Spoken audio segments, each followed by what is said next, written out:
Good morning and welcome to Ed's World, where it's always morning, even in the afternoon. I am your host, Jay Edgar, and I am happy to bring back returning guest, Steffi Cole. Steffi, welcome back to Hi. Ed's World. I was about to be like, it's not morning, it's nighttime. What are you talking about? It's always morning, even in the afternoon here. That's funny. Have you been watching this climate change mess that's been going on all day today? Climate change mess? What do you mean? They're having a big summit at the UN headquarters in New York, and they got that little Swedish girl to show up and do a bunch of talking, and Twitter has just been going nuts about it all day. I still haven't watched the video yet, so I have no idea what's going on with it. But I feel like I saw people with signs. That's about all I saw. That's about all I had time to watch today. well, there are people working today, and there are people who spent their whole day preparing for the show. So, That's okay. and it was a show to prepare for anyway, because we have a very full show this week. We've got a lot. We have got a lot to talk about here, including a mistake we were talking about this off mic before the show that I made while we were prepping for this show about somebody running their motorcade over an island up in your state of Michigan over there. Yes. But Yeah, Vice President Pence. we'll talk about that in just a minute. We'll be going over some of these impeachment questions between two government officials this week.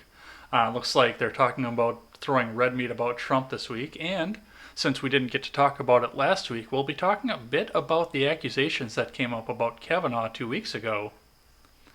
Area 51 had its epic raid this weekend, and it fizzled out into absolutely nothing. We'll talk a little bit about what happened there and why that wasn't very much of a story at all.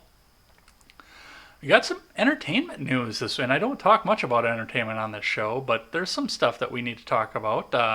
Shane McGillis was apparently let go from Saturday Night Live before he ever made an appearance on stage. And YouTube is deciding that they are going to de-verify some of their users for no reason whatsoever. We'll talk about that a little bit. Saudi Arabia and Iran are getting into it, and this is the question of, are we going to get involved in a foreign conflict, even though we've been involved in one for 20 years?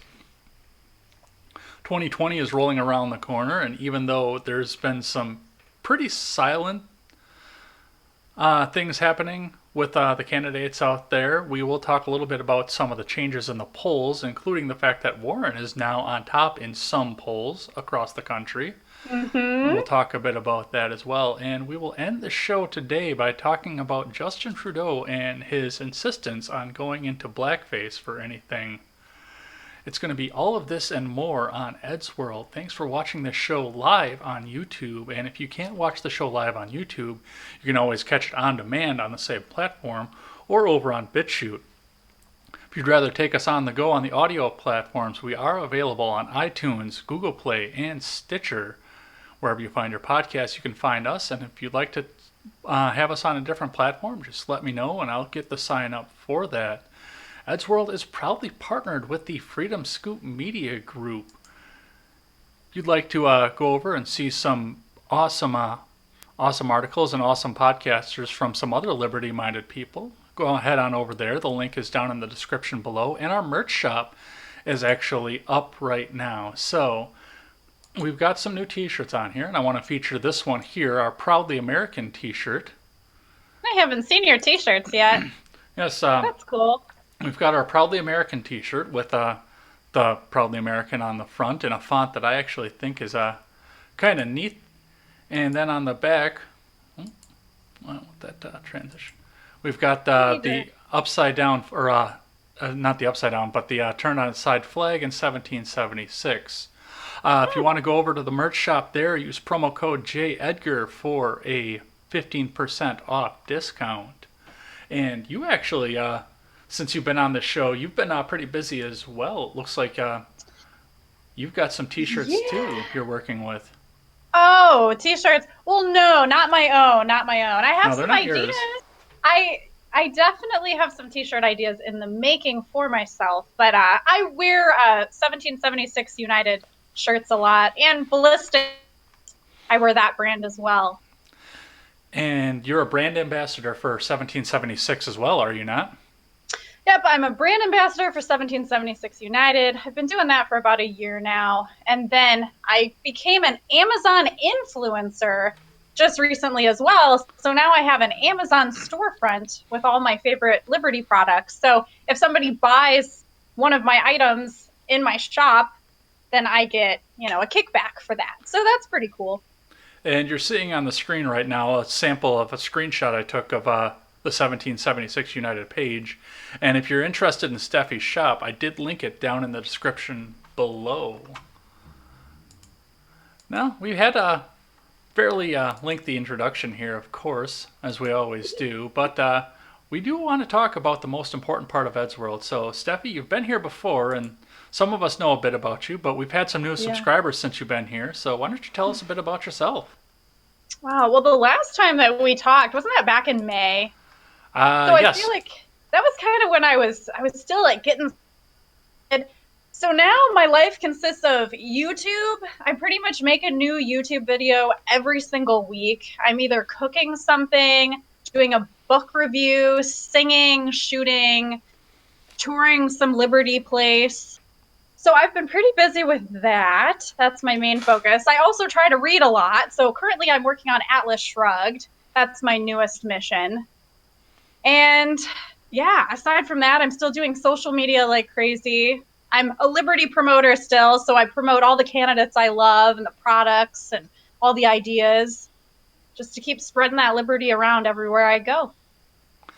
Well, and it's always the interesting question I love to ask. And once again, you've answered this question once before, but for our newer subscribers to this channel, how did you get into being a Liberty promoter and being in the alternative media? So it all pretty much started when I was a volunteer for the Austin Peterson campaign. I mean, I started becoming a libertarian many, many years ago, back in 2008, but my social media presence, it really jump started when I was a volunteer for that campaign. So I just kept posting on Twitter all kinds of things about liberty. And then one thing led to another. I started my own journey of trying to educate myself and reading books. And then that led me to start making videos about the books I was reading and the movies I was watching. And then it just took off from there. And now I do affiliate marketing and so it's the sky is the limit. I really don't know where I'm going, but if you ask me, I just say liberty. And it's been kind of interesting too to sit back and actually watch your journey to come through this. And I mean, you've become a pretty major influencer in all of this, and you still find the time to come and slum it in a low subscriber count show like this one. Oh, no, no. Honestly, I think interviews are very helpful for anybody to do because it just helps you with your speaking skills. I mean, we all have our weaknesses. I notice the words that I say often, like I say so a lot. So it's like, see, again, I'm saying so. So you got to work on those kinds of things. And you can only work on those things while you're. That's why I take any opportunity I can. Yeah, I know exactly how you feel about those comfort words that you like to say a lot. I notice when I'm Mm-hmm. making my solo videos, I start a lot of points with the word now over and Mm-hmm. over again. Yep. We all have our favorite words. Some people use all the time. It's just that transition word that makes awkward silences not so bad. Well, before we get into our topics here, let's go over and check in with the live stream here. And for those of you who are watching this live and commenting in the live chat, we will answer questions between topics. So if you have any questions going along, go ahead and get them in the chat. We'll go and check them out. And if it's for Steffi, I'll read them back to Absolutely. her. Or if it's for me, I'll read them back to myself. Or well, if it's just general, we'll answer them and discuss maybe a little bit here. Let's uh, Mm-hmm. let's have a look in here. Yama Fago from the Generational Gap, who will be on later on tonight. I suggest everybody go over and check them out. Says hey Ed. Michael Vega says hey Fago. Ron Helton is here. Hi Ed. Hi Hello. Steffi. Missed the first 7 minutes, and he also Oh, says defend liberty. So defend liberty. defend liberty. So let's talk impeachment because there were two officials that have been under the fire of impeachment this past week. I know I have it in the notes the other way around, but let's switch this around. Let's talk a little bit about Kavanaugh first, because that was the non story of the month, I Mm-hmm. think. So, a new story erupted of Brett Kavanaugh, Supreme Court Justice, when he was in college at Yale, where he Yes. shoved his, for lack of a better word, his junk into a woman's hand. And then it turned out that somebody else shoved his junk into the woman's hand. New York Times retracted and corrected it, and we still don't know exactly what went on because, of course, it was 35 years ago when this happened. So, what did you see on this story so far? Well, I honestly forgot about all of the Kavanaugh sexual assault things until I started looking it up again. So yes, I actually saw that. What was it? The New York Times. Mm-hmm. They had posted a tweet saying having a penis thrust in your face at a drunken dorm party may seem like harmless fun. That was part of it. And apparently, for that tweet, they actually had to apologize and take it down.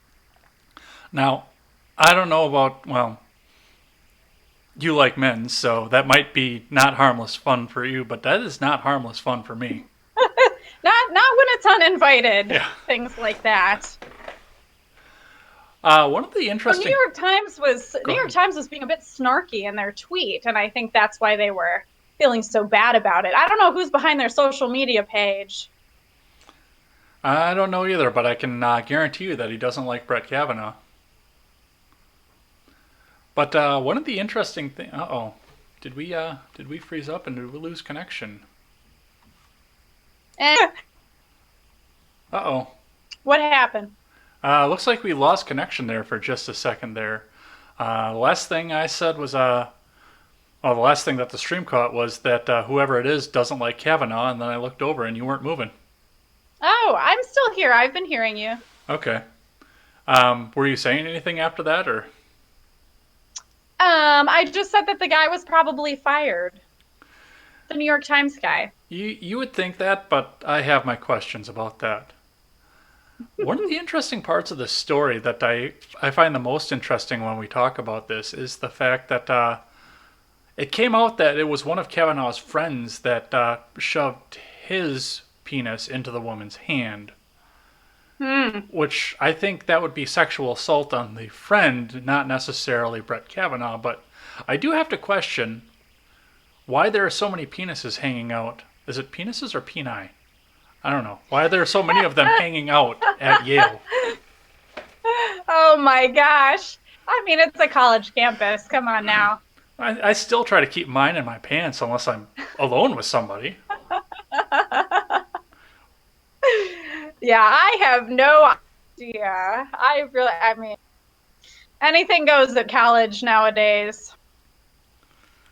Well, it's weird too to think about as well because a lot of people were saying now that it was Debbie Ramirez, I believe it was her name, felt like she didn't Mm, belong at Yale because this happened to her because she was such an ultra Christian before all this, never wanted to mm. touch a man before she got married, and she came from a hardworking background, and now she's trying to say that Yale is only for the rich, and I don't buy any of this to be completely honest. She doesn't want I to mean, press charges. She doesn't want to do anything. huh.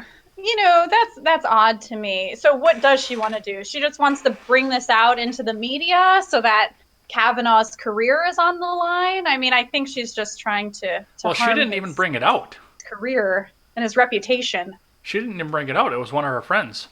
Hmm. But who knows? That could have been a plot between her and her friend. Oh, my friend brought it up, so that she doesn't look so bad. I don't know. People are sneaky and manipulative. I would believe anything. I would believe anything. Well, and one of the Yeah. things too with Twitter as well, and Twitter being the dumpster fire that it was, is as soon as this came out, it was just people screaming about the fact that he needs to be impeached now. He Hmm. needs to be removed from the bench. And first off, impeachment has to do with a crime that you do while you are in office.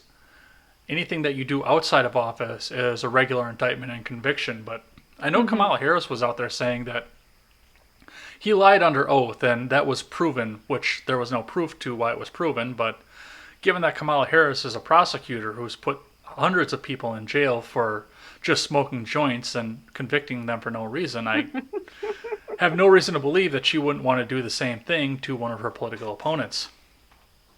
Well, I have a whole list of people that I gathered last night that want to impeach Kavanaugh. Julian Castro, Beto O'Rourke, Kamala Harris, Elizabeth Warren.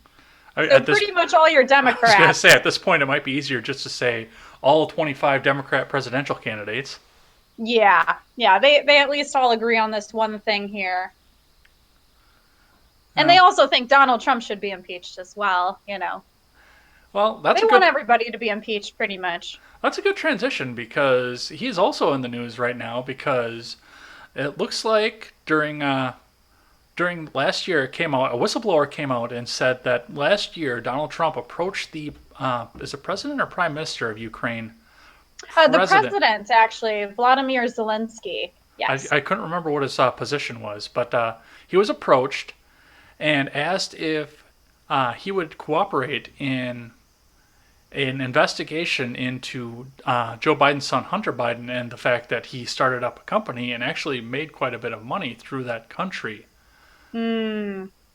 Now, a lot of people are saying this is emoluments violation or quid pro quo violation, but I mean, I don't see any evidence that there's anything going back in return at this point, coming from our Mm-hmm. country back over to the Ukraine. So I'm not sure what the quo is. And to be completely honest, Donald Trump is the president. It's kind of his job to interact with other foreign heads of states and try to make sure that international law is being applied to our citizens in other Mm-hmm. countries. But I mean, there's a lot of stuff that's going on with this story as well. There's a lot of moving parts to it. Well, I was reading that I guess Donald Trump held $250 million in security aid to Ukraine Mm-hmm. because of this, but now he's released that money. So it just seems like he was definitely pressuring them with money, although he claims that the call with the president was perfectly fine and it was innocent. And I could buy that too. That if it was done, it was perfectly innocent because, I mean, every phone call that he makes right now is tapped by the FBI. Mm-hmm. So I wouldn't Every step phone out call of that line. we make is Well, tapped by the that's true. FBI. But at least it's public when it's a public official. So I mean, Yeah. everything that he's doing is getting analyzed for state secrets and whatever else that goes along with it. So I would be I would be a perfect saint when I was on the phone with any other head of state because I know that it would come back and bite me. Oh, absolutely. Absolutely. But this whistleblower is saying that it was uninvolved and there was some wrongdoing going along with all of this. And Matt Walsh said earlier on in the week that the easiest thing for Trump to do to clear his name, and I agree with this, and a lot of people are agreeing with this as well, is just to be release the tape to the public. Mm-hmm. Oh, absolutely. And he froze again. There's something missing.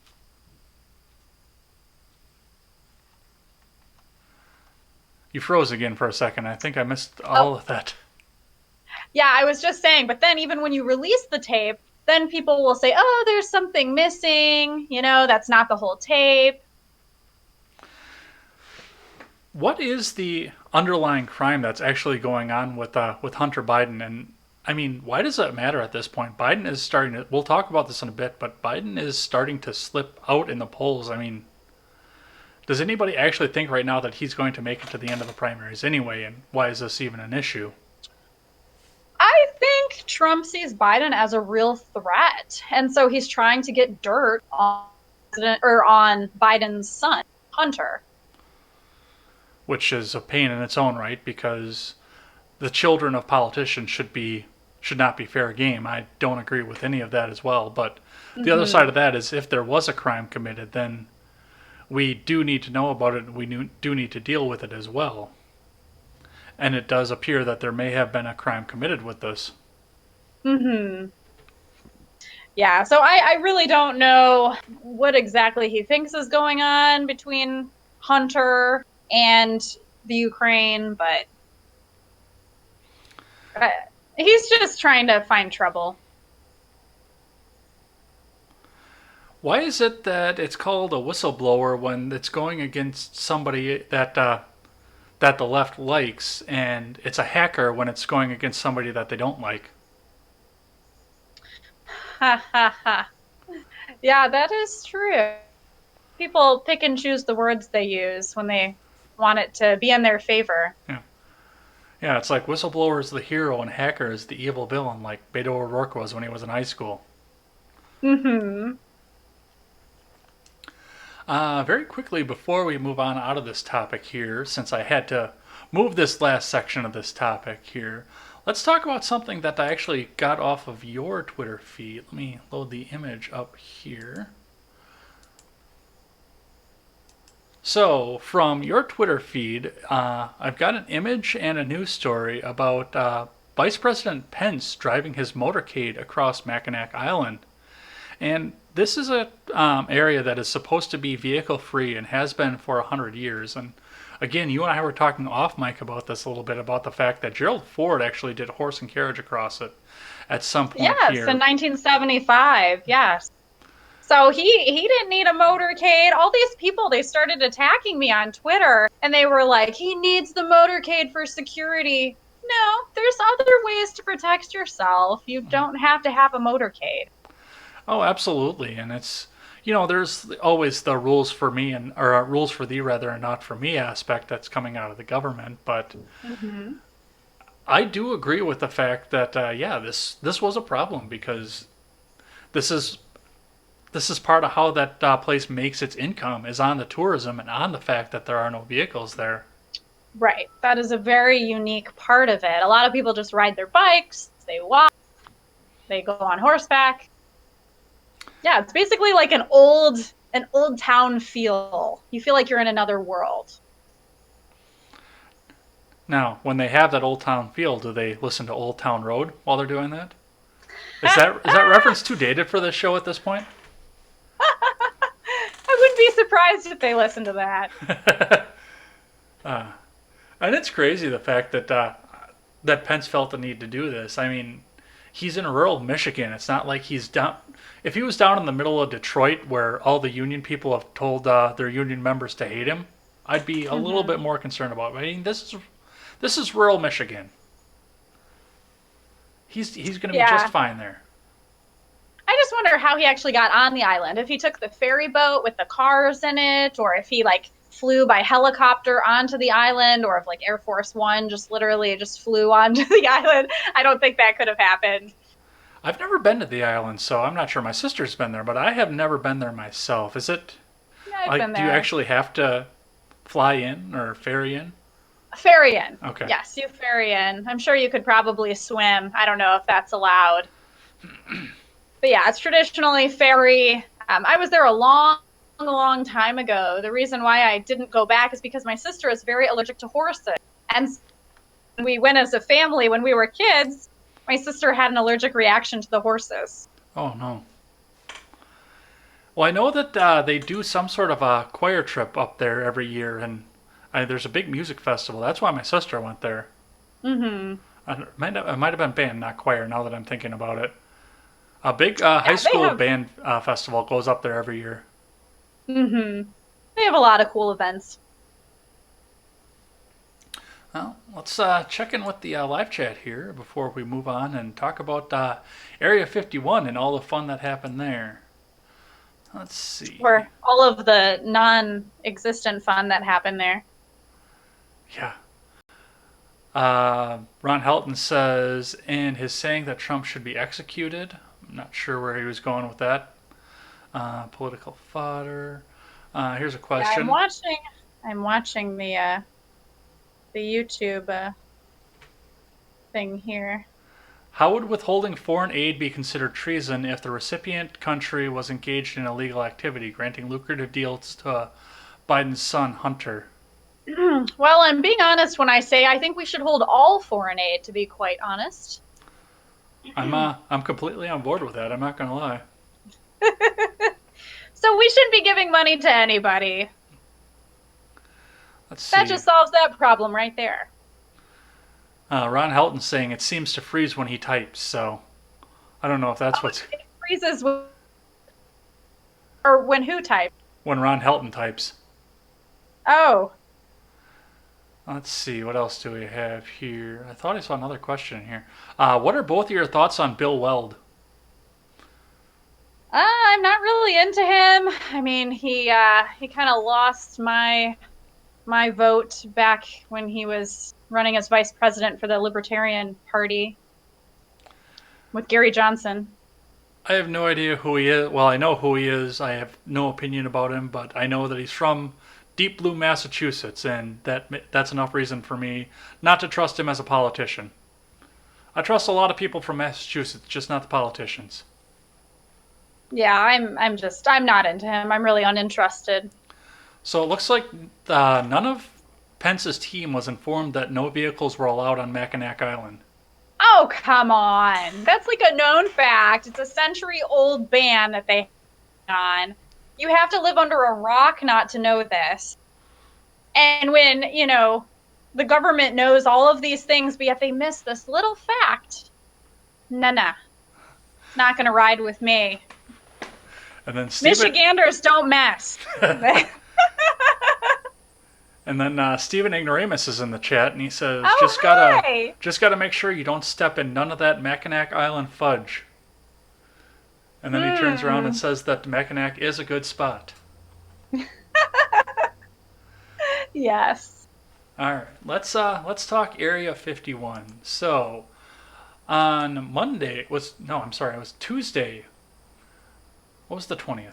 Yeah, Thursday. I'm sorry. Oh. It was on the 20th. 221, 20. Yes. On September 20th, the alleged raid that was supposed to happen on Area 51, if we remember from the original meme, thousands upon thousands of people were supposed to storm Area 51 because the logic was that they can't shoot us all and go and see what was in there. Now, it was largely dismissed as a joke as much, but a lot of people decided that it was still going to be real and they were still going to do it. This past week, people actually did go and storm Area 51, and it was a whopping grand total of about 100 people. And for the most part, it stopped being an absolute raid and a demand to see government secrets and just turned into a music festival. Now, if I'm an alien in Area 51, I'm pretty pissed at this point. Because I think that I'm about to be... Go ahead. Oh, I came up with the idea make a music festival, but I don't think he was allowed to actually make that happen. Are you able to hear me, by the way? Yes, I can. Or did it cut out? Okay. Yeah, because I think he was actually arrested after, his whole invite to the Area 51 thing, when it went viral. He was actually arrested for some time. So I think he had to back down because the government was onto him. Oh, the government wants to protect their little secrets? No way. Mm-hmm. Yep. And anybody that's gotten close to Area 51, like there were 2 Dutch people just recently, and they also, I believe they got arrested. So anyone who gets too close, they get in trouble. Mm-hmm. And yet these 100 people did go, I believe, did they not shoot somebody this past week when they did the raid for getting too close? I thought I saw that in the news, but I haven't been able to verify it again. I found it once and I was not able to find it a second time. Wow. Yeah, I didn't hear about that. Yeah. That's one of the Area 51 secrets. They shoot people when you try to come near. Well, and like I was saying when I was introducing this topic, if I'm an alien trapped in Area 51, I'm pretty pissed at this point because I'm seeing the snippets of news that they're letting me see, and I'm finally saying to myself, oh, they're going to let me out of here. They're going to stop experimenting on me. These American teenagers are going to let me out of here. And then 100 people show up and just start playing reggae music and smoking pot outside Area 51. How does that feel? You're that close to freedom. Well, maybe some other time. Now, did you honestly think this was going to turn into something? I think that I thought it would actually still be an event. Mm-hmm. I thought people would still fly out for it, show up for it, and, just make it into, some sort of protest or something. So I didn't expect it to be this small, but I have a feeling that the government was was really cracking down on people big time, and people probably backed away. I'm wondering if there weren't any more arrests that happened preemptively that we just don't hear about because it is, again, the government secrets. Yeah, yeah, People got found out on social media that they were going to this, and men in black right. SUVs showed up at their doorsteps. Yeah, I think they were really watching closely. Do you think there's anything worth seeing in Area 51? I think so. I think there's something worth seeing in every government establishment. Uh, Absolutely. do you think there's an alien in there? I wouldn't be surprised if there is. And I'm talking like an alien that would be normal, not the monstrosities in the 1990s video game, of course. Yeah, I mean, I yeah, just story that just came out the other day that Blink 182 revealed some UFO story that really wasn't supposed to have been brought out into the world.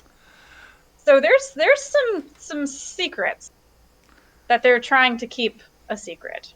Well, and I'm going to cite Walsh again when you bring that up because he was talking about that on his show this past week. And I mean, it's just an unidentified flying object. It's not necessarily an unidentified extraterrestrial object for any means either. Like, Mm-hmm. the videos that they put out could have easily been some experimental craft that came from, like, China or Russia or something. But they're not supposed to get out as well because if the American people realize that there's that kind of technology coming out of our enemies, then there's going to be mass panic in the streets. Whereas if it's something that's more extraterrestrial, a lot of people are just going to wave it off as stupid conspiracy theory nonsense, I believe, at this point. Well, I'm kind of a conspiracy theorist, I am so as people well. can think I'm crazy, but Well, people already do think I'm crazy, so it works out that way.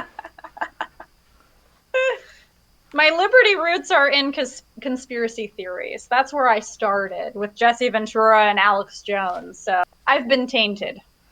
Well, it's like Dale Gribble said guns don't kill people, the government does. People kill people. Exactly. No, it's the government. But the government is people. That's true. How much? No, we're going back to the conspiracy aspect, and of course, now we've got to talk about the conspiracy of Area 51 and the UFO conspiracy. How much stuff was Dale Gribble right about so many years after that show ended? I really don't know about that show. Oh, King of the Hill? Oh, King of the Hill. I Yeah. used to watch King of the Hill, Yeah, the neighbor but with the I mirrored don't. glasses. They were what? The neighbor with the mirrored glasses. Oh, I don't remember that. I just remember the guy on the lawnmower and like how they were all just standing outside with their beer cans. That's about all I remember. And Peggy. Yeah. Well, I watched it for other things at the time. I was not a libertarian when I used to watch King of the Hill, so I probably did not even notice any of that stuff. well, we're going to be talking about the entertainment aspect of everything here, but let's go check back in with the live chat before we move on here. Okay. Let's see. Where were we? Ditto, no more foreign aid. So, uh, Ron Helton says he just watched We Are Change's coverage of Area 51. Hilarious. So we'll have to go check that out. Steven put something in, but it was retracted. So he decided he didn't want to say it that much. Oh, Looks I like didn't know you can retract comments. I didn't either, to be Interesting. honest. He didn't mean to retract it either. So we'll go from there. There was a huge police presence at Area 51. Several arrests were made. The raiders acquired alien invisibility technology that caused them to appear not there. Actually, 2+ million showed up. That is from Hmm. Stephen Ignoramus. And he was, I was actually watching his live stream. He did a 3-hour live stream talking about the climate epidemic, and then I know he did one before that on the Area 51 thing. I didn't get a chance to see it, but I mean, this guy's a machine. He just keeps doing these big 3-hour streams. Oh my God, Stephen Ignoramus. Yeah, I honestly I don't know how he finds time for all of this. It And is very very. amazing. I'm very proud of him. One person got in was a lady. She got arrested a mile or two in. One person peed on the fence and got arrested. Yes, that's right. There was somebody who urinated in public. That's right. Area 51 Skunk Works military weaponry development was from Ron Helton.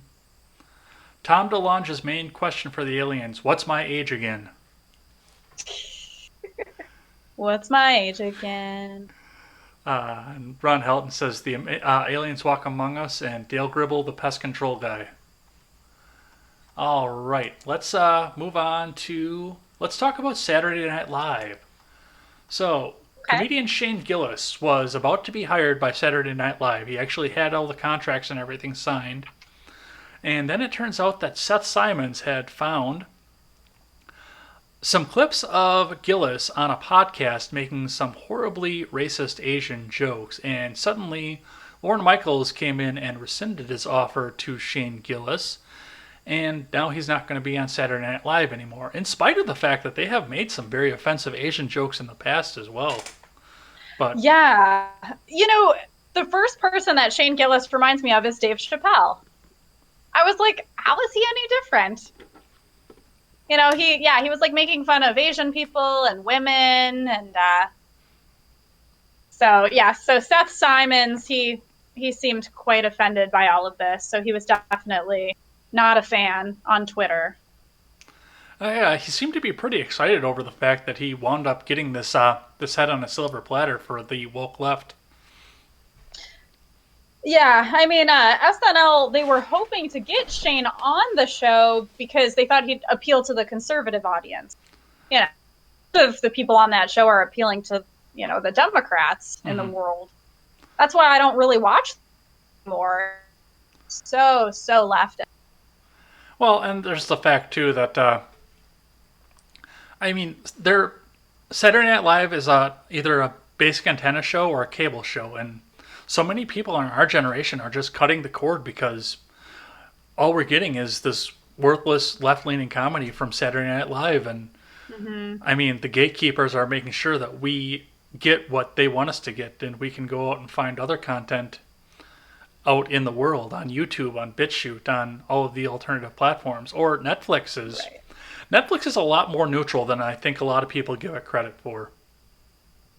Yeah, I used to be a Mad TV. Yeah, so was Shane Gillis apparently. So yeah, so I was upset when Mad TV ended, and then I just stopped watching all of it. I don't even really watch TV. I don't even know why I have television anymore. Yeah, I cut the cord already because there's nothing worthwhile on TV that I can't get somewhere else. I mean, I've got Verizon as my phone carrier, and they have free NFL access, so I can watch the football games. That would be the only thing I would pay for cable for, to be completely honest, would be the football games. And I'm Well, not. I will admit, okay, I guess my girl's secret is that I do watch The Bachelor, Bachelorette. I do watch Married at First Sight, and I do watch Teen Mom. Those are my guilty pleasures while I'm eating. I have only heard of 2 out of the 3 of those shows.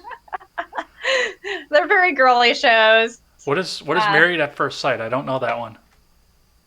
so it's basically where matchmakers they match up people, and the people literally get married when they first see each other, and they have to live together for about a month, and then at the end of that month they decide if they want to stay married or not, or get a divorce ultimately. Is it Islamic No, or Indian, perhaps? no, I mean, these are American people. They just have a lot of trouble finding love, just like Bachelorette. And so these, you know, professional people, they're like psychologists. I think there's a pastor. You know, they're matchmakers. So they think they know what brings together, what qualities they need. Well, let's go back to Gillis here for a second. You had said, yeah, they were trying to appeal to the more conservative audience, but once again, I don't know how well that would even do at this point here with so many people cutting out the cable. But Seth Simons, that guy's a weird dude. I listened to the bird poetry first off, and I mean, if this is where comedy is going, I'm glad that I don't have television anymore and that I have Netflix to fill the hole if I need to have background noise while I'm doing something else. But Yeah, like I watch all my Dave Chappelle things on YouTube. I mm-hmm. watch most stuff on YouTube. That's a good platform too. And I mean, they are trying to gatekeep with that and trying to make that into another streaming service. But I mean, for That's right right. now, That's going to be a segue into another topic, isn't it? it is absolutely. And they are trying to get some of their biggest names and the people that built the platform off of there. This past week, and I heard about this from listening to Sticks Hexenhammer 666. Sticks. I used to watch Sticks I back still in do. like 2016. I used to watch him. I still do. He's another guy that's just a machine. He does book editing and a full time job essentially at that, and then he puts out 4 or 5 videos a day. Mm-hmm. And 4 or 5 a day? yeah, and sometimes he'll just go on an hour long live streaming rant on top of it. Wow. That guy is a machine just like Steven Ignoramus is. I just don't have enough to say. I'm too concise of a person. That's why tweeting is so great for me. I just say a little bit and I get my idea out there. But Styx came out and mentioned the fact that he got a letter from YouTube saying that they're changing the terms of verification. So verified users may not be verified anymore by the time that they're done. Instead of having a solid 100,000 before you're offered verification, now they don't know exactly what number they want to put on for verification, and you actually have to apply and have offsite activity that shows that you are worthy of being verified. Mm-hmm. Yeah, I mean, I'm a long way away from being verified on YouTube. I don't know if that'll ever even happen. I mean, I don't even know how to get verified on Twitter. I don't think Twitter's verifying anybody. Well, Jake from Freedom Scoop, my partner with Freedom Scoop, decided that he wants to actually go out and make a Wikipedia page for all of us that podcast over on Freedom Scoop and try and get all of us verified. Uh, I think we're a bit premature for that, but how do you get a Wikipedia page for yourself? Can you just make it, or does someone have to make it for you? somebody has to make it for you. Oh, so anybody can make it for you? I think so. I'm not sure how all of that works. Jake actually looked into it, so Huh, he knows how all of it that's works. cool. I don't know if he's watching this now or not, but he I knows want how a all this works. Wikipedia page. Somebody make a Wikipedia page for me. You might get one before me, but before we get I Wikipedia know. pages, we actually might get, what's the other one? Uh, Not Right Wing Watch, but I can't think of the name of it. But there's one I don't for know. people on the right that the people on the left don't like. Oh, I Rational don't even know Wiki. what that is. Rational Wiki, that's what it is. Oh, I don't follow it. I don't know. We'll probably get Rational Wiki pages before we get Wikipedia pages. Sure. Um, as I was saying before, there's no concrete term as to how you're going to get verified. But one of the most interesting things about the verification notice is that 100 million subscriber YouTube member PewDiePie got this notice. Mm-hmm. Yeah, and then I also noticed in the tweet that somebody had written with all the names on it of the people that might not be verified anymore, the White House was on there. Did you notice that? That I didn't see. I was more blown away by the fact that the legitimate biggest YouTuber out there got this letter. Mm-hmm. Yeah, it's sad and sick, and I mean, I think about it all the time when I post a video on YouTube, especially if I'm posting a shooting video or something that's more controversial. I think like, well, this could be it, you know? That's the end for me. I have posted videos. I've held back from posting videos because I've said the same thing. Well, this is going to get me thrown off YouTube. Mm-hmm. Yeah, and it's sad that you have to hold back or even think about it. But it's a reality. Yeah, and I mean, YouTube was the platform originally that was supposed to be free access for anybody to post the things that they want. And Right. yes, I mean, I'm sure they envisioned the how-to videos for do-it-yourself around the house, or how to fix your own car, or how to do random projects or anything like that. I'm sure they didn't envision the fact that it was going to become such a political place, but I mean, that is some of the freedom of access to it, and that is part of what built the platform. Hmm. Video games and Yeah. politics. And I mean, as real consumers, Hmm. we do have the choice to not use YouTube.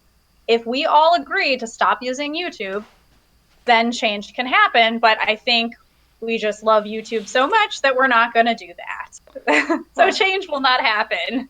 well, I mean, this video is going to go up once it's done processing. It's going to go back onto BitChute at the end, so I'm using alternative platforms, but if I'm over on BitChute, I've got a captive audience over there. I've got people that are going over there just for the right wing political Right. commentary. If I'm Right. over on YouTube, somebody who's on the fence or even maybe even a little bit left but wavering might see my video, Right. might decide to look into something else, might decide to find all the facts and draw his own conclusions. Yeah. That's my hope too, is just to, get the interest of somebody who might not be completely on the liberty side. Uh, I look at this right now and I see the fact that they're trying to make it harder for any of the newer YouTubers to come up, and I mean we're already deranked and not able to build the same audiences that our predecessors were able to build, and Yeah. YouTube just seems to keep, to quote Sticks again, to try to build a platform for Will Smith and Katy Perry. Yeah. I mean, it's almost impossible to on there. It takes forever. You have to have 4,000 watch hours, 1,000 subscribers within the past 12 months. Hmm. So it's definitely a challenge. And once you do monetize, you barely make any money unless you have, thousands and thousands of views. I don't know if I even want to monetize, to be completely honest. Yeah, I mean, it's for me, I'd love to make this my career if I can. Yeah, So obviously money is necessary for life. That's why I try to look for avenues like through affiliate marketing. yeah. I mean, I'll monetize by like Subscribestar or something like that, but I don't know if I want Google handling my money. I'm not going to lie about that. Yeah, that's true. That's true. Well, let's check in with the live chat here. Yamafago. Yeah, Steven's not so bad for a white boy. Steven, Shane Gillis is actually Chappelle in whiteface. Yeah, That's funny. that's a good point. Ron Helton, SNL is no longer funny. Last time it was funny was when Chris Farley was there. It's way political and mean spirited now. Yeah, I do remember the old episodes, and I really, really enjoyed those. I don't know how I feel about some of the new ones. They were doing really well again before the 2016 field started, I think. They weren't perfect, but they were doing okay. It's on me. Oh, there you go. Oh, you froze on me. I see you again. There you are. Oh. I was just saying that Saturday Night Live was funny, like back in the Farley days, and it looked like they were starting to get it again Mm-hmm. right before this the 2016 election cycle started. They were starting to pick their groove back up. So I mean, Michaels has the talent; he's got the ability to do it, but I don't know if he wants to at this point. Yeah, the people I'm trying to remember if Kristen Wiig is basically my spirit animal, and I can't remember if she was on SNL or Mad TV. She They was on kind of all run SNL. together. Yeah, she's my favorite person. I love her humor. Yamafago, which is John from the Generational Gap, was making fun of your TV show choices in the live chat here. Oh, that's okay. That's okay. I make fun of myself. I don't know why I watch those shows, but they just let me go in another world for a little while and just be a shallow person. Ron Helton says he verifies himself. It only matters that he knows that he's legit. Yeah. Oh my gosh, I love that. Honestly, that's what this is all about. Do what you love to do because you love to do it and you are your number one fan. Yeah, and that is part of the reason that I got on YouTube. I mean, if I was getting 0 views, I'd probably stop. But I mean, if I was just getting 1 view, I would still just keep going because Yeah. that's one person that's looking to me for answers. Absolutely. And that's one person's life that you can change. And that person can change a ton of lives as well. So one person makes all that difference. Let's let's take some time and talk about Saudi Arabia, All everybody's favorite right. topic. Yeah, a lot of people are talking about that. Yeah. The news of the day. So last week, Iran, or supposedly and allegedly, now it's not been proven yet, but allegedly launched an attack on a Saudi Arabian oil field. And our Yes. president was instantly at the ready to jump in and protect Saudi Arabia, much to the chagrin of Tulsi Gabbard. Yeah, she was not very happy about that. I actually brought up a tweet that she posted in November 2018. She said, being Saudi Arabia's, yeah, I will not swear, is not America first. Yeah, I remember that, and that was actually circling back around again when all of this happened. And I mean, first off, and I talked about this a bit with on my Ed Talk on Saturday, is that was an Obama thing, the Saudi Arabia thing. That's not a Trump thing. Mm-hmm. Which I Yeah, mean, I it's mean, pretty much every president has wanted wars yeah. recently, no matter which side they're on. And we were against Saudi Arabia during the Bush years. Obama was the one that paved the way for the diplomatic relationship with Saudi Arabia. And Mm-hmm. even a blind squirrel gets a nut every once in a while. It actually was a beneficial thing to this country. But I mean, people like Tulsi Gabbard now obviously dislike it and are hating it. But yes, we were instantly out there, ready to go out there. And now it appears that we are going to have boots on the ground in the vicinity, but we're not going to be having any Yeah. direct military intervention at this time. Yeah. And So, Tulsi also said, my fellow service members and I, we are not your prostitutes. You are not our pimp when talking to Trump.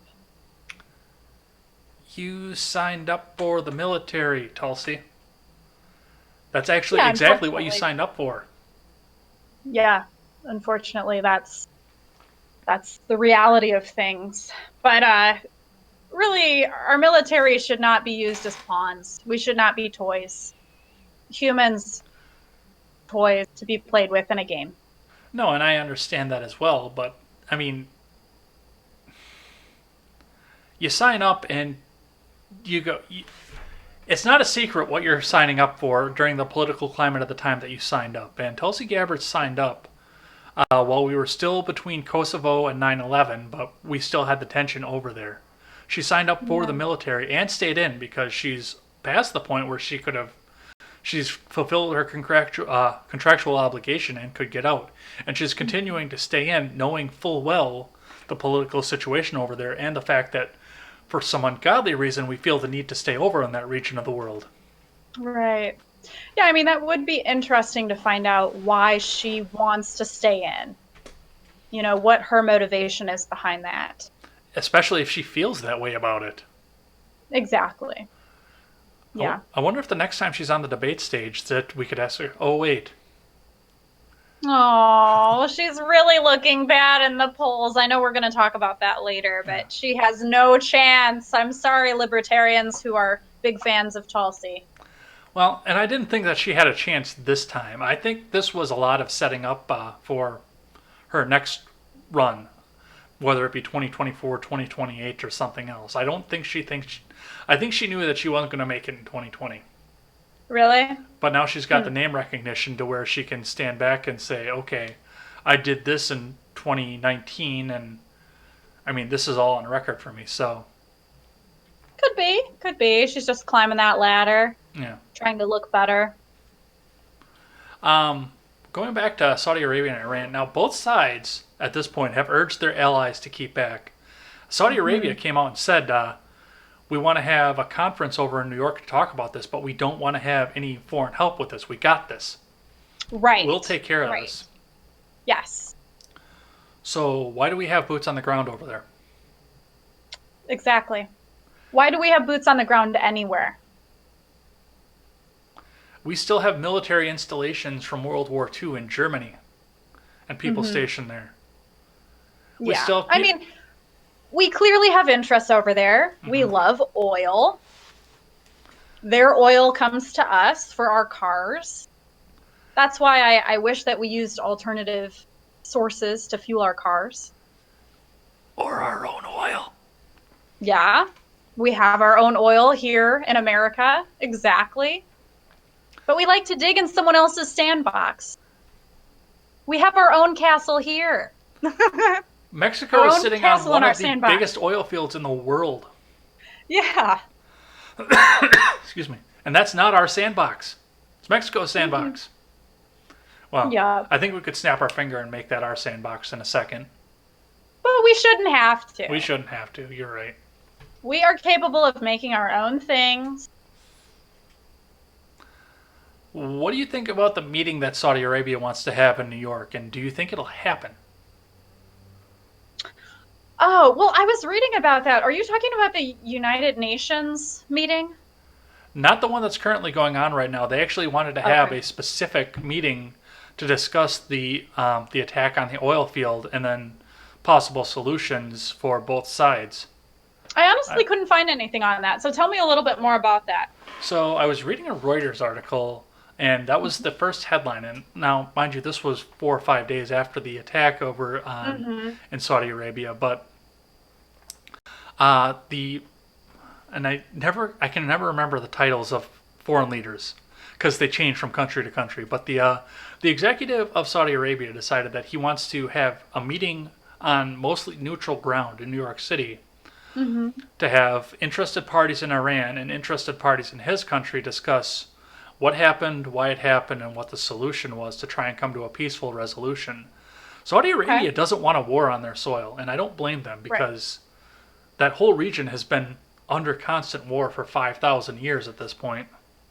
None of us should want war. I'm I'm shocked that we even still go to war in this day and age. So mind-blowing to me that people solve their problems by killing each other.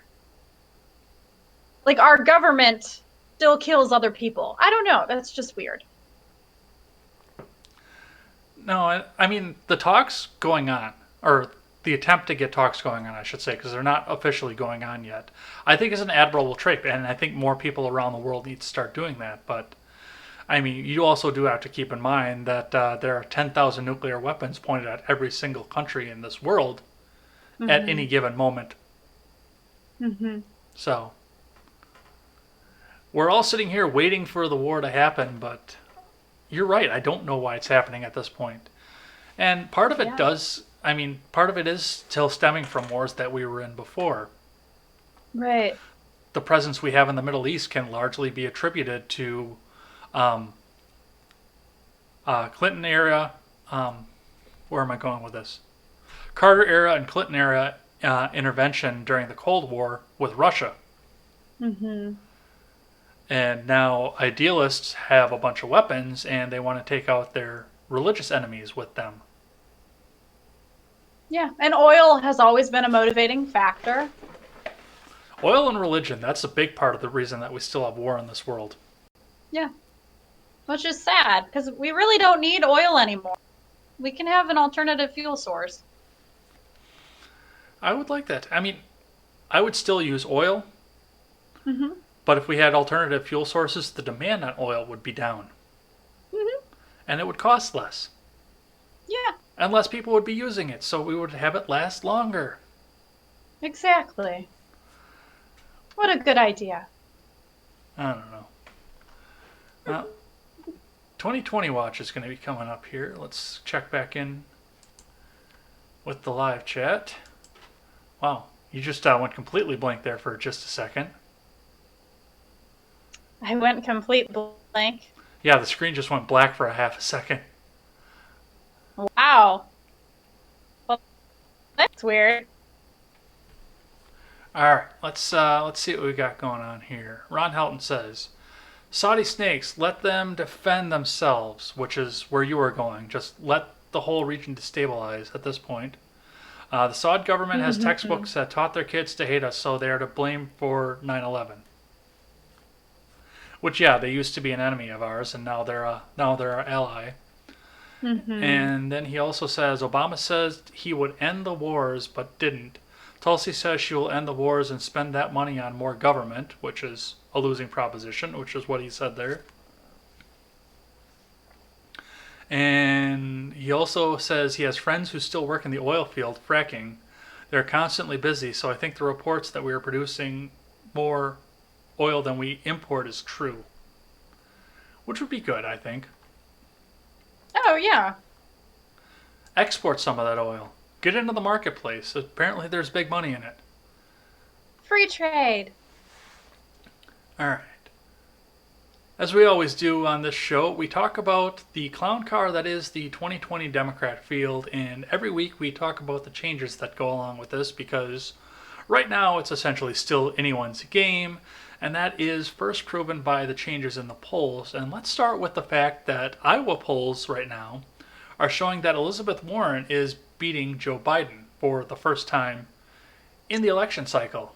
I know. I was just the numbers last night. It seems to keep like on September 8th, Joe Biden was in the lead with 33%, Bernie Sanders 21%, Elizabeth Warren 16%. And now Warren is leading with 22%, Biden's 20%, Sanders is 11%. Yeah, who'd ever thought that that woman would have been at the top of the field at this point? And I mean, I know union and business Democrats who cannot stand the idea of seeing that woman in office, which Mm-hmm. makes me a little bit happy. I'm not going to lie. Yeah, I mean, I really don't like her. I can't see her being president. That would be silly. I don't like any of these people. Yeah, absolutely. That's the biggest point right there. Um, do you think that she's going to pull this off? I remember back in January, I was listening to Pod Save America, which is hosted by two former Obama staffers. For the most part, people who would actually be privy to information that's inside of the Democratic establishment, and they were saying that Elizabeth Warren was the only human being that could possibly rid us of the Trump curse. That's their word, not mine. Mm-hmm. But I mean, again, I don't see the support for Warren in the Midwest, especially in the Rust Belt. But well, until this point, where now I'm seeing her rise up in Iowa. But do you think she pulls it off? I don't think so. No, I don't think so. I think Biden is going to pull it off. Eye bleeding and all. Yeah, he's got the name recognition. People already know him. We've already seen what he does. We feel a little bit safer with him. You know, it's always scary getting somebody completely new. We were just talking about war in the Middle East, and I find it very ironic that somebody said we feel safer with a neoliberal in Mm-hmm. control. Well, we know how far he would go. These other people, we have no idea. I mean, Sanders, dear, you know, that would just be all out socialism, which all of these people are socialists. I just don't know which is the lesser of the evils here. Well, we can say for certain here one person that will not be on the ticket coming up, and that is that Mayor Bill de Blasio this week suspended his campaign, realizing Yeah. that he had absolutely no chance of winning the presidency, which he's been being told ever since he got into the race. Mm-hmm. Yeah, and I mean, I'm pretty disappointed. Like Yang, he's only polling at 2 to 3%. Gabbard, 1 to 2%. Beto O'Rourke, I think he's just hilarious, but he's only polling at 2 to 3%. So it's like all my people are watching, and I get the best laugh. You know, they're not really polling. You were breaking up just a bit here, so I got everything out of that, but it was a little bit Oh, distorted. oh, I was just basically saying the people that I actually enjoy watching, that I think are either entertaining or somewhat good, those people are polling between 1 and 3%. They have no O'Rourke, Yang, and Gay. I can't believe O'Rourke is still in this point, and he's going to relaunch his campaign again. I just put out a solo video talking about his new campaign to throw red meat to the anti-gun crowd, the David Hogg crowd, based on the fact Mm-hmm. that a teenager got arrested in Oklahoma for supposedly saying she's going to go back to her high school and shoot it up after she dropped out of it. Mm-hmm. But only two people were present in the conversation, and I don't buy that the Mm-hmm. second one is telling the truth. Mm, Those of you who keep up with my solo video series, you can go back and watch that. I'll throw a link for that over on my Twitter. But I mean, yeah, you're right. He's the entertaining one in there, but he's got no chance on moving anywhere. Tulsi has been dismissed from the debates pretty much completely at this point, based on outlier polls that right. the Democrats say are acceptable that show that she's got 1% and couldn't make the Right. threshold to get in. Yeah, I don't know at what point they're just going to start backing out. You know, it's really not worth it. I don't know how they could rise to the top of the polls at this point. Well, Biden could die. He's 77 Oh years old. God. Oh God. The average lifespan for a man is 72 years old. Biden is 77. He's on borrowed time already as it is. 72 years old. What's the average lifespan of a I think it's just slightly higher. I think it's like 75. That's so sad. Ugh. I mean, you hate to be morbid about it, but yeah, he is definitely on borrowed time at this point. I have like 40 something years left to live. I better start working. Well, in 40 years, we could have medical advancements too that prolong that even further, but I mean, we're True. talking right now with some of these. And have you noticed that the majority of the people that are taking the lead in this are septuagenarians? Septuagenarian. What is that again? 70 plus. Oh, I gotcha. Yeah, I don't exactly know why that is. Are we like looking for a father figure? Maybe that's why. Or the wise village elder, is in Elizabeth Warren's case. Yeah. Yeah, that is really interesting. Why we're liking these older people. Well, I mean, I think that was a part of the appeal going forward. I remember during the Obama campaign, the first Hmm. time, and a lot of people were out there saying that he's too young to be president. He was 42 at the time. Yeah. He's too young. He doesn't have the experience. Why do you have to have experience to be a president? And then we turned Well, I mean, around. Go ahead. I was just going to say, we do think that, you have more wisdom as you age. That's something that you grow up learning. So maybe it's just something mental. I don't know. But then we turn around and elect somebody who legitimately had no government experience to be president. And Donald Trump. I've got some faults. I can fault him for his Twitter feed and some of the things he says on the campaign trail, but Hmm. I mean, for the most part, he's a B minus president. He's not that bad. Yeah, I just have trouble getting past the bump stock ban. How he wants to ban vaping. That's why I said B minus, because he has some definite Yeah. faults and some authoritarian, and plus the debt keeps ticking up. He still likes war, it seems. He's a little bit more cautious to throw our soldiers out there. He still seems to like a little fighting every now and then. Well, before I get into the closed questions, I do want to talk about everybody's favorite tyrant in training, Kamala Harris. Now, I said after the debates that if her campaign manager says anything except for get out of the race after that performance on the debate stage, that her campaign manager is just trying to embezzle money at this point. Because there is no reason for that woman to continue on at this point. She has come out and said completely that she is a tyrant, that she wants to take away your freedoms, and she doesn't care about the governing document that prevents her from doing so. Well, lucky for us, she's only polling at 7%. I don't think we have to worry. No, but I think she's going to be one of these perennial candidates that keeps trying. And I mean, I keep saying that even a blind squirrel gets a net every once in a while. I'm legitimately a little bit nervous that she's going to strike a chord with some people. One of these runs, maybe in 2036 or something, and people start to think, oh, well, maybe she's onto something. Hmm.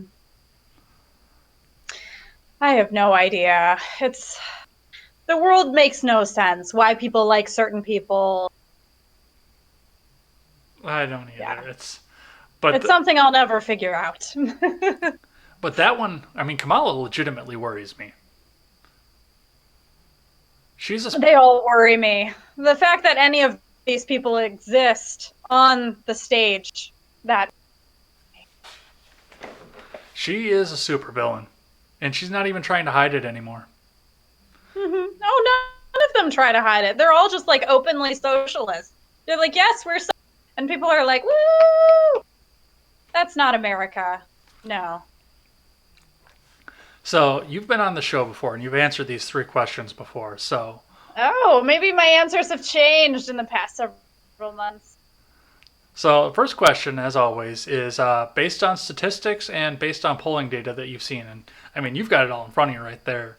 As of right now, who makes it to the end of this 20-way fight, and who gets to take on the Donald on the debate stage? Joe Biden. We're still sticking with Biden. Yes. I've thought it since the beginning. Okay. I'm not sure I'd bet money on it, but oh, I guess gambling's illegal for that, right? I'm not allowed to do. Yeah, but they still find a way to do it somehow. So question 2 would be if Trump stroked out on the campaign trail and Pence couldn't bring up a decent campaign to bring it out, and you had to have one of these 22 candidates that we still have running for whatever reason as your next president, which one is the lesser of 22 evils? And I can't pick Joe Walsh. I said lesser of 22 evils. No. The Okay. Democrat side. Okay. I guess I don't know. Like Tulsi Gabbard and Yang, they're kind of like my top two. I like them the most. I think they're most fun and relatable. I would say, oh gosh, this is hard. I don't know, because Tulsi Gabbard with her healthcare, she still likes universal healthcare, so I'm still extremely afraid of that. And Yang wants to give everybody $1,000 a month, so that's not good. But he knows business pretty well. Well, he started a business. Didn't you see the debate? I honestly, I have not this recent.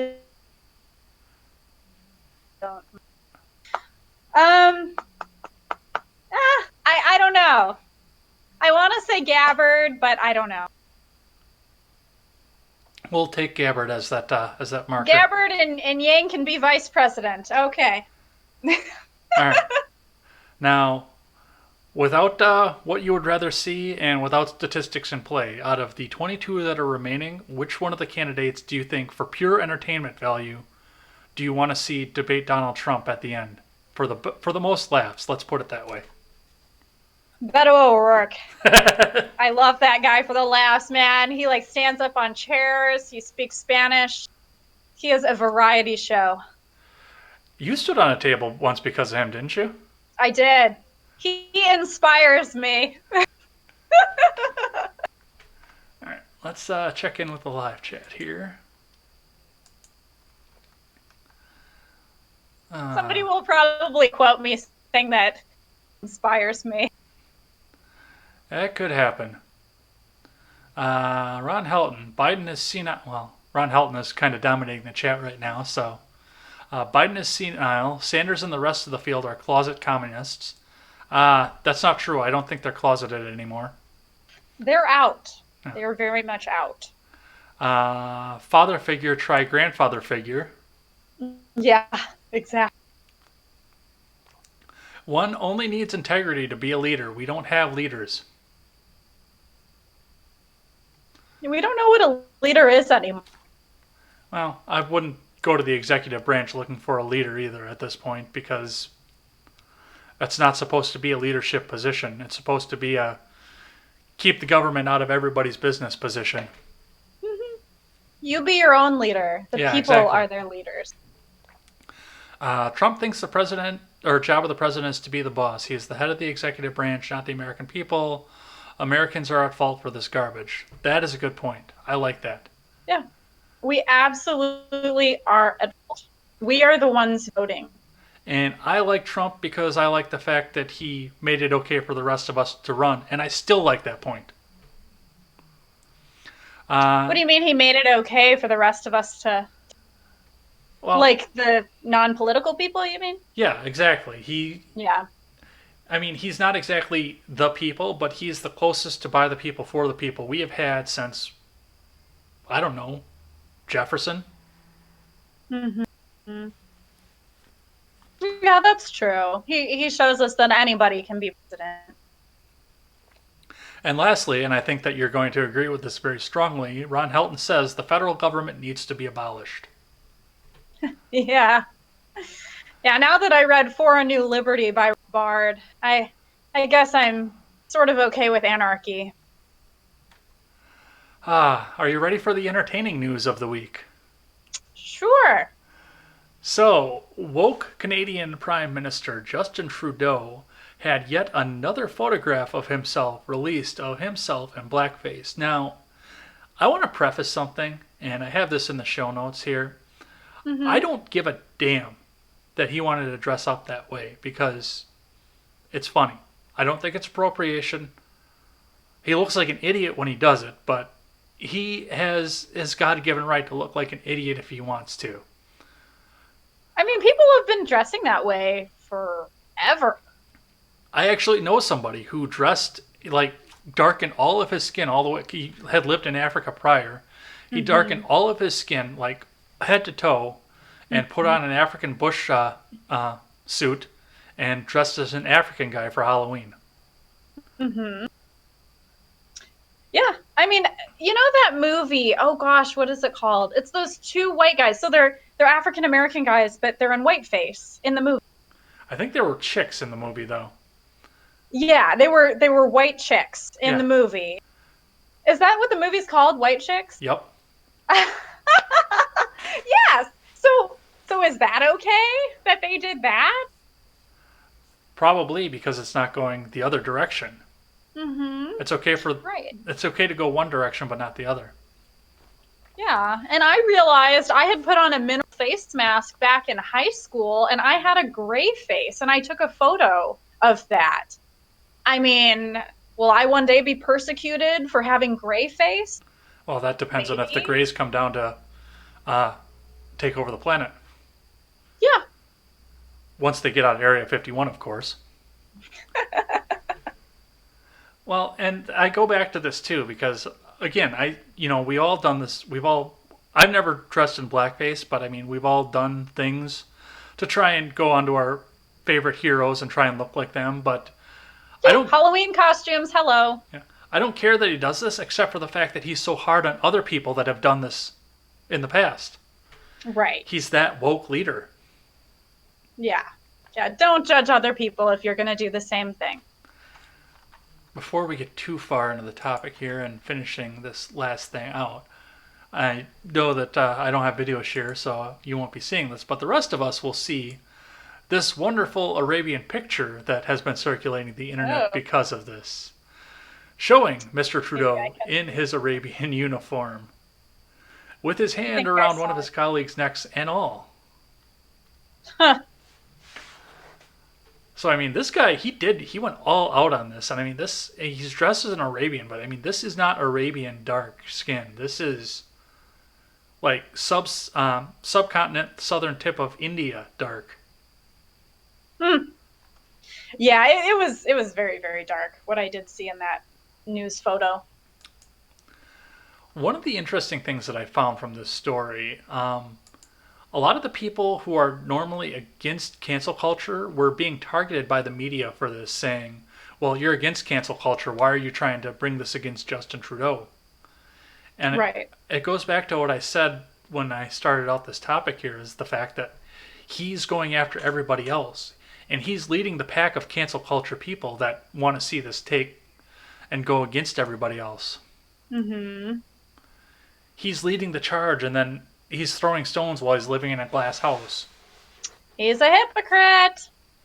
Absolutely. I don't know that he's ever gone after anybody else who's been in blackface, but I mean, he's been on that woke left before. I mean, people kind. Come on. Who says What is people kind? that? People kind. People kind? Is that what he says? He was at a campaign stop in Canada probably about a year ago, and somebody had said something about doing things for the good of mankind, and he stopped Uh-huh. the person in the middle of it and he said, I'm sorry, we prefer people kind around here. Oh God. That just gives me a headache. Yeah. It's like we have to censor everything we say nowadays. Like it's probably not workmen, it's work people, firemen, it's fire people. Yeah. Our language is changing. I think it's firefighter, but either way, we don't say, yeah, you're right, we don't say fireman anymore. We don't say policeman anymore. Hmm. Yep. And yeah, the people that are leading the charge are still doing like stuff like this in the background, and it's being brought out against them. I don't know how I Yeah. feel about that either, to be completely honest. I just think that we all have a lot of soul searching to do, every one of us, because people just like pointing fingers at everybody else. And we just need to be better people for ourselves and stop worrying about everybody else. So, do you think this affects Trudeau politically? That's going to be my last question on this topic. Um, I think so. I'm sure it'll hurt his voters a little bit. I feel like I was reading about it. I don't know if I actually wrote it down. I don't know if it's hurting him in the polls. Because they are going through their election cycle right now, if I'm not mistaken. Yeah, so I have a feeling it's hurting him a little in the polls. But I mean, he's already wildly unpopular in the western provinces. I have a friend that lives in Alberta. He is Mm, wildly unpopular in the western provinces. yeah, so I mean, this is just a little blip. I don't know if people will keep coming back to this issue. I'm sure something else will come up soon, and they'll all flock to that problem. Well, I'm going to These are make. just distractions, political distractions. Alright. I am going to make one last check into the live stream, and then we're going to run through the live chat rather, and we are going to run to the outro. Okay. So, where were we? Ron Helton says, I like that Trump has exposed that the government is not necessary. I don't know if They're that's not. completely true or not, but I think he wants the government to be necessary, but we know the government's not necessary. he called it brown face. LOL. Mm-hmm. Yeah, that was. I don't know what shade of brown that is. I had green face. Is that racist? LOL. Alien makeup. That's where we were going with the grays. Yeah. And the last comment that we're going to read on air is also from Ron Helton, and that is going to be the one thing that the pro government types are good at is exposing themselves as hypocrite. Trudeau, LOL. Mm-hmm. And So, thank you, Ron, for watching and commenting so much. yeah, Ron Thank you Helton for loves being my a show. big fan tonight. Yeah, he's always there for my live streams, and I do appreciate that. So, thank you for Aw. coming in. Everybody always has their number one fans, Well, you've even answered. if it's yourself. Yeah, absolutely. I verify myself. You've answered this question before, but I'm going to ask you this again. Because politics is so divisive and we have so many things to be angry with each other about, I always try to end on a positive note, and it's always going to be the same note. So tell us about a hobby that you have that has nothing to do with politics or work. It could be an album you're listening to, or a video game you picked up, a book you've been reading, which I know most of your books are with Yeah, you read a lot. work and your Yeah, YouTube channel. So I'll try to pick something non-political. And I think last time I said beekeeping probably, which I still do. But I'm a huge music fan. I love music. The Warped Tour was a huge part of my life ever since 2003. I love going to concerts. And my newest favorite song is by Post Malone because I think he's a libertarian. But I like Circles, his song. That's what I've been listening to most recently. And I love EDM music. Skrillex is my homeboy. I hope he comes on tour again soon, but I don't know if that'll happen. So yeah, I love music. That's my other side. well, thank you for coming by and helping me out again. We'll probably talk again in another couple months at this point. Yeah. It's always been Thank you fun. for having me. And thanks to the audience for hanging out in the live stream, and for the audience again that's going to pick this up on a later aspect. If you want to finish the conversation with me and you have something that didn't get into the live chat here, you can go and find me on edsblogtwitter at gmail.com, and that is with a 1 in place of the I. Or you can email me, edsblogtwitter at gmail.com. If you want to finish the conversation with Steffi, it's all linked in the description below, but why not hear it straight from the guest? Tell us where we can find you. Sure. All right. So on Twitter, I am Steffi_Cole. Instagram, Steffi_Cole. Facebook, I am real Steffi Cole because they don't allow underscores. And on YouTube, I am Steffi Cole. And I just realized the other day, I Googled myself. I Googled Steffi Cole, and I actually came up. So I'm super happy about that. So just Google me. And again, all of that is linked in the description below. If you like this video, why don't you go over while you're going down to find those links and hit that like button. And if you're not subscribed already, go ahead and hit that subscribe button as well.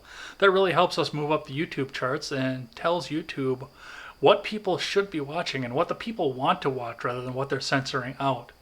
Mm-hmm.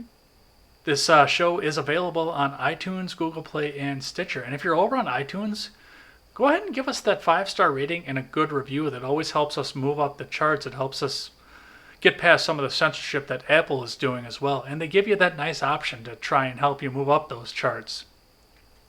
Ed's World is proudly partnered with the Freedom Scoop Media Group. Make sure you go over there and check out all the other great podcasters there. We are still looking for writers to write for that site. If you know somebody that wants to write for a politically libertarian site, go ahead and drop me a line. Once again, that's edsblogtwitter at gmail.com. We'll get a sample article, and we will see if you can fit into our little family, which we're free speech, so we want to get as many people in there as we can, but we still want to check, make sure your grammar's good and everything else like that. As we always say on this show, never take the words of bloggers, podcasters, or journalists as gospel. Find all the facts and draw your own conclusions. Steffi, you have the last word. Be free. Truer words could never be spoken. Thanks, everyone. Take care.